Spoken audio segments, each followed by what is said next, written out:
ওয়ালাইকুম, সবাইকে শুভেচ্ছা জানাচ্ছি।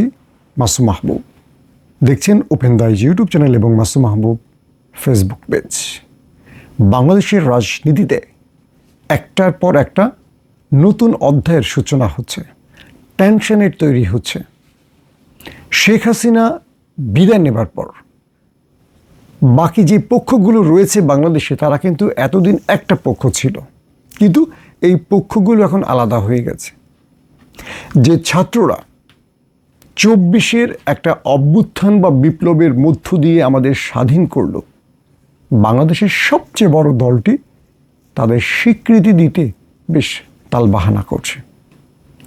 প্রশ্ন দুটো আসছে। এক, ছাত্ররা যখন সিদ্ধান্ত নিল তারা একটা দল করতে চায়, তখনই সেই প্রধান দলটি বা বড় দলটি তাদের কিংস পার্টি বলা শুরু করেছে। অথবা ছাত্ররা দলটি করুক এটা তারা চাইছে না, তাদের বর্তমান বক্তব্যের আলোকে এটি বোঝা যাচ্ছে। কথা হলো, যারা রক্ত দিল, লড়াই করলো, একটা বিজয় পেল, তারা যদি রাজনৈতিক দল করতে যায়, সেক্ষেত্রে আমাদের বিভিন্ন দলের সমস্যাটা কোথায়? একদিকে সেই বড় দলটি আওয়ামী লীগকে মাঠে দেখতে চাইছে, কিন্তু তারা ছাত্রদের রাজনৈতিক দল দেখতে চাইছে না। তারা বলছে তারা বহুদলীয় গণতন্ত্রের পক্ষের লোক। তাহলে ছাত্রদের রাজনৈতিক দল আসলে তাদের সমস্যা কোথায়? এক নম্বর প্রশ্ন। দুই নম্বর প্রশ্ন, আওয়ামী লীগের মতো একটা ফ্যাসিস্টকে আবারও তারা রাজনীতিতে বৈধতা দিতে চাইছে বা রাজনীতিতে টেনে আনতে চাইছে বা সুযোগ দিতে চাইছে, নেপথ্যে সব আলোচনায় তাই মনে হচ্ছে। তাহলে আওয়ামী লীগকে তারা সহ্য করতে পারবে, ছাত্রদের পারবে না? যাদের বিরুদ্ধে আমাদের ছাত্ররা লড়াই করে আজকে সেই দলটিকে ক্ষমতায় বসার সুযোগ তৈরি করে দিচ্ছে, যারা রক্ত দিল, লড়াই করলো, তাদেরই সহ্য করতে পারলো না, আর যাদের বিরুদ্ধে লড়াই করলো তাদেরকে সহ্য করবে? আমার মনে হয় না। তো বিএনপির বর্তমান যে নেতারা, জামাতের যে বর্তমান নেতারা, তারা যে বক্তব্য দিচ্ছে, এই বক্তব্যে আমরা সন্তুষ্ট হতে পারছি না। কারণ তাদের বক্তব্যের মধ্যে ঘুরে ফিরে কেন যেন আওয়ামী লীগের প্রতি তাদের একটা সহানুভূতি কাজ করছে।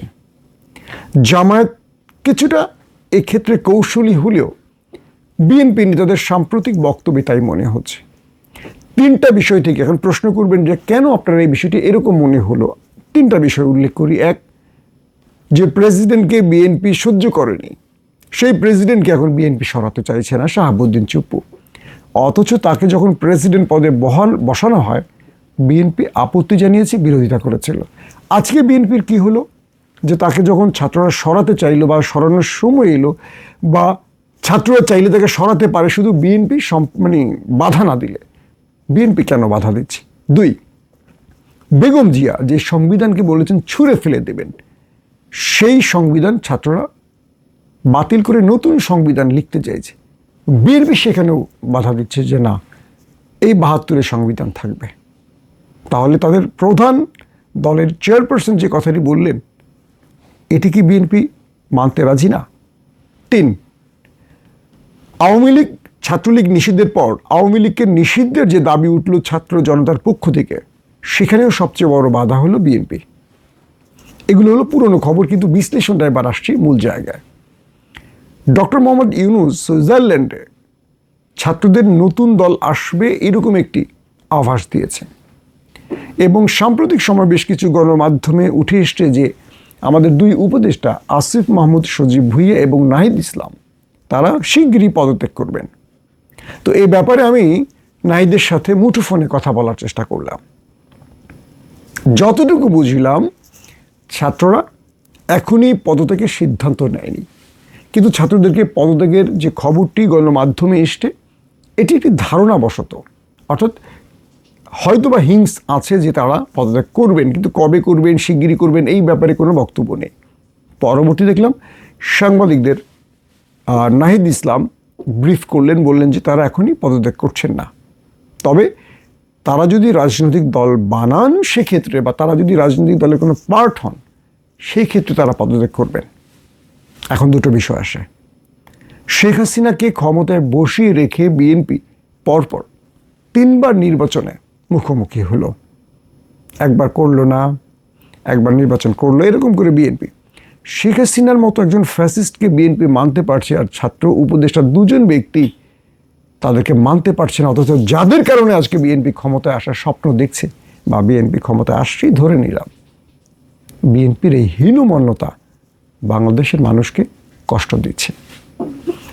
আসেন তার পরের বিষয়, ছাত্ররা যদি রাজনৈতিক দল করে, বহুদলীয় গণতন্ত্রের প্রবক্তা, বহুদলীয় গণতন্ত্রের সবচেয়ে বড় দাবিদার বিএনপি, এটা খুশি হওয়ার কথা, বরং অ্যাপ্রিসিয়েট করার কথা, বরং তাদের সহযোগিতা করার কথা, বরং তাদের বিভিন্নভাবে পরামর্শ দিয়ে সাহায্য করা দরকার। কিন্তু কেন বিএনপি এই মুহূর্তে ছাত্রদের সরকার বা ছাত্রদেরকে বা ইউনূসকে প্রতিপক্ষ তৈরি করতে চাইছে? এটা কি কেবল চাপ, মানে রাজনৈতিক চাপ, নাকি এর পেছনে অন্য কোনো কারণ আছে? সাম্প্রতিক সময় দেশের মানুষ দেখল যে ভারত শিগগিরই বাংলাদেশে নির্বাচন দেখতে চায়, এবং আওয়ামী লীগের বাকি নেতারা যারা পালিয়ে গেছেন তারাও এই কথাগুলো বলছেন যে দ্রুত নির্বাচন দরকার, এবং ইউনূস, অন্তর্বর্তীকালীন যে সরকার প্রধান ইউনূস, তিনি নিরপেক্ষ নন। এই কথাগুলো আরাফাত বলছেন, হাসান মাহমুদরা বলছেন, আবার বিএনপিও বলছেন। আমরা দেখতে পাচ্ছি যে বিএনপি এবং আওয়ামী লীগের বক্তব্যগুলো কেন এক সুরে, জানেন, মানে আমরা শুনতে পাচ্ছি এক সুরে। কথা হলো, ইউনূস যদি নিরপেক্ষ না হন, শেখ হাসিনা কি তাহলে নিরপেক্ষ ছিলেন? বাংলাদেশে নিরপেক্ষ কে আসলে? মির্জা ফখরুলকে দিয়ে আমরা নির্বাচন করাই, তিনি তো নিরপেক্ষ লোক, তাই না? তিনি অর্ধেক আওয়ামী লীগ, অর্ধেক বিএনপি, এটি তো নিরপেক্ষ। বিষয়টা হলো যে ইউনূস সবার মতামত নিয়ে ক্ষমতায় বসলেন, সেই ইউনূসকে কেন যেন বিএনপি পছন্দ করতে পারছে না বা সহ্য করতে পারছে না। কিছু নেতার বক্তব্য এরকম মনে হয়। এটা মূল বিএনপির থিম না, কিছু নেতা। এই কিছু নেতার মধ্যে কিছু প্রবলেম আছে। কেউ কেউ অন্যদের এজেন্ডা বাস্তবায়ন করতে চান।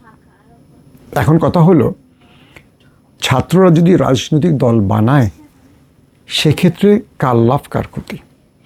এই মুহূর্তে বিএনপি যদি চিন্তা করে যে তাদের একটা প্রতিপক্ষ তৈরি করতে হবে, জামাত একটা ছোট দল, শক্তিহীন দল, ছাত্ররা একটা নতুন দল করলে এই দলটা যদি স্ট্রং হয়, তাহলে বিএনপি একটা ওই যে বহুদলীয় গণতন্ত্রের কথা বলে এটার একটা রূপ ফিরে পাবে।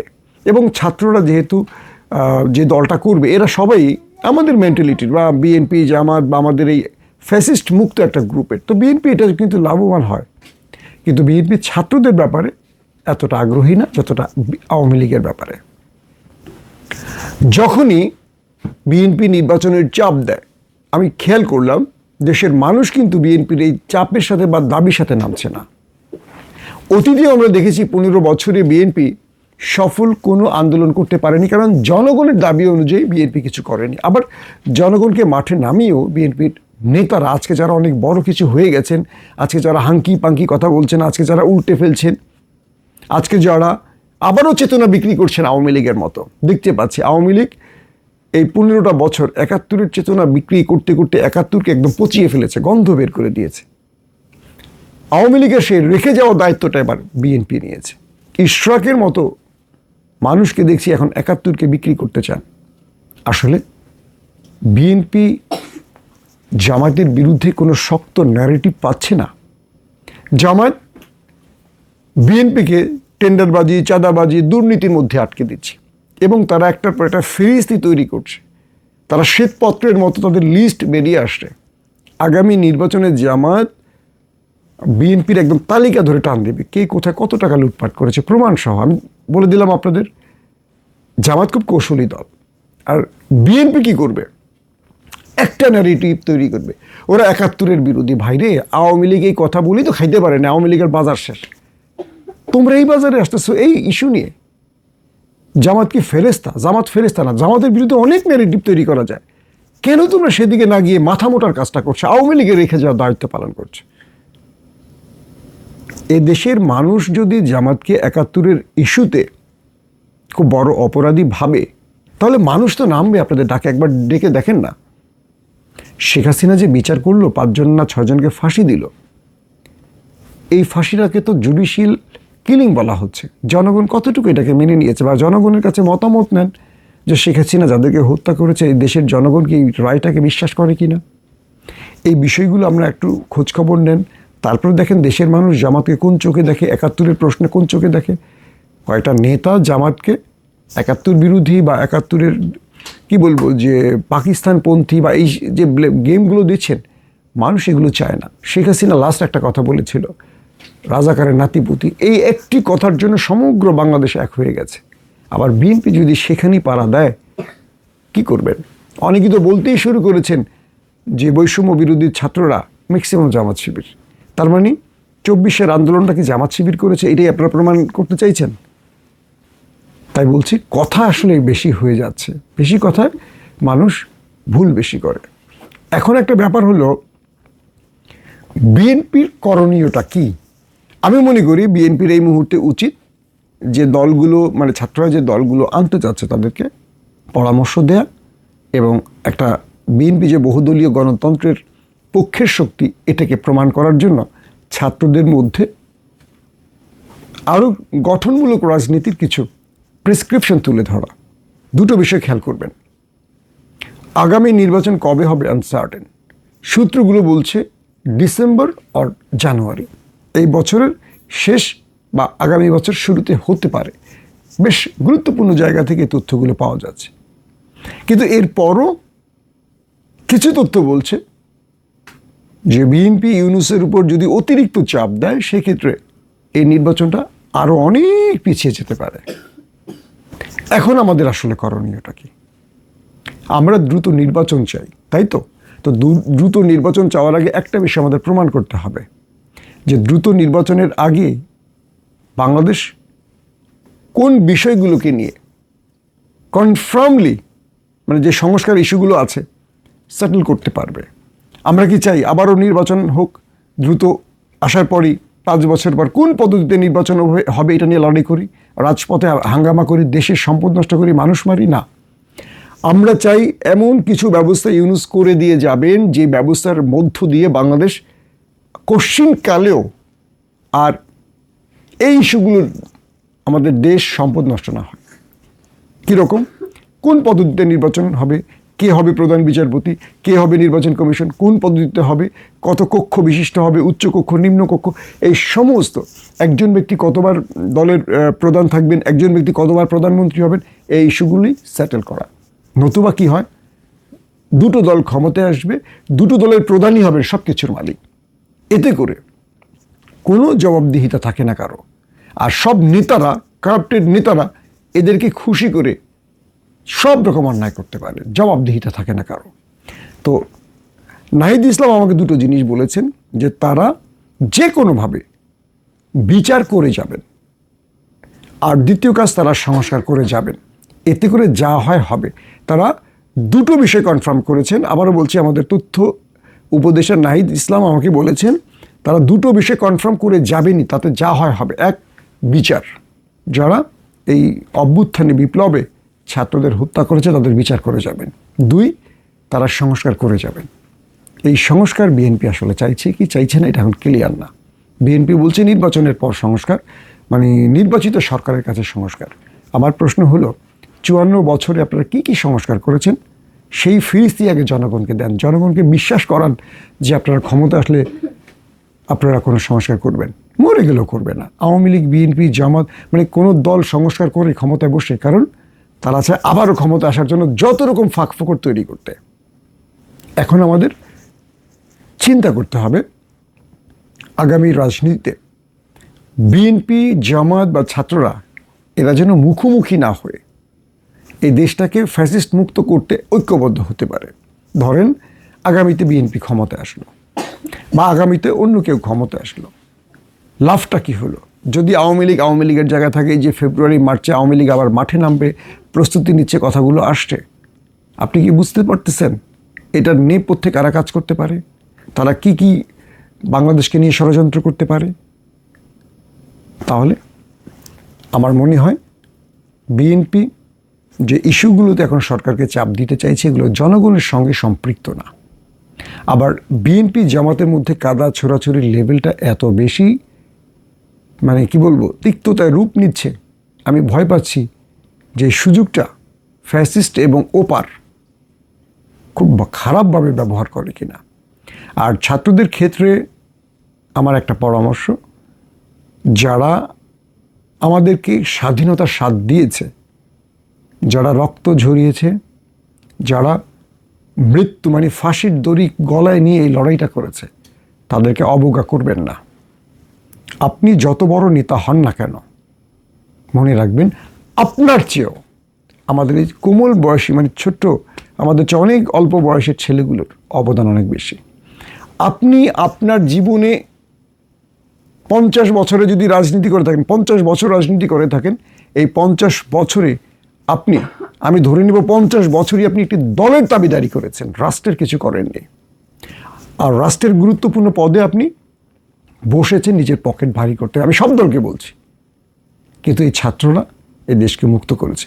যদি 90-র গণ অভ্যুত্থানের ছাত্ররা রাজনীতির মূল ফ্রেমে দাঁড়াতে পারে, যদি ক্যান্টনমেন্ট থেকে জিয়াউর রহমান সিপাহী বিপ্লবের মধ্য দিয়ে মানুষের হৃদয়ে পৌঁছে যেতে পারে এবং ক্ষমতায় বসে তিনি নির্বাচন করতে পারেন, তাহলে ছাত্রদের ক্ষেত্রে কেন বাধা?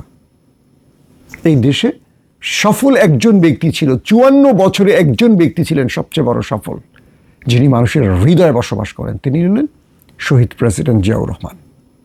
তো জিয়াউর রহমান আমাদের প্রেরণা, আমাদের চেতনা, আমাদের বিশ্বাস, আমাদের ভালোবাসা। কিন্তু সেই জিয়াউর রহমানের পরবর্তী প্রজন্ম যারা দায়িত্ব নিতে যাচ্ছেন, আমাদের যারা এখন বড় দলটির বিভিন্ন নেতা নেত্রীরা আছেন, আমরা তাদের মধ্যে জিয়াউর রহমানের ছিটে ফোঁটা খুঁজে পাচ্ছি না। এই কথাটি মেজর ডালিম বলেছিলেন, কর্নেল রাশেদ চৌধুরী বলেছেন, শুনেছেন আপনারা যারা জিয়াউর রহমানকে কাছ থেকে দেখেছেন, তাদের নিজেরই অভিযোগ আজকের বিএনপি আর জিয়াউর রহমানের আদর্শ রাজনীতি এক না। আমার কেন যেন মনে হচ্ছে বিএনপি সঠিক পথ বা সঠিক লাইন থেকে সরে যাচ্ছে। আমি ছাত্রদেরকে শুভেচ্ছা জানাবো, তাদের প্রতি কৃতজ্ঞতা জানাবো, তাদের দল আসা উচিত। আমি মনে করি ছাত্রদের একটা শক্ত দল থাকা উচিত, যাতে সকল দলগুলো গণতান্ত্রিকভাবে একটা প্রতিযোগিতা তৈরি করতে পারে, যেন কোনো একটি দল ফ্যাসিস্ট হয়ে উঠতে না পারে। আর যারা এই মুহূর্তে ছাত্রদেরকে দেখতে চাইছেন না নির্বাচনে রাজনৈতিক দলে, আমি মনে করি এমনও সময় আসতে পারে আগামী নির্বাচনে বিএনপির বহু নেতা নমিনেশন পাবেন না।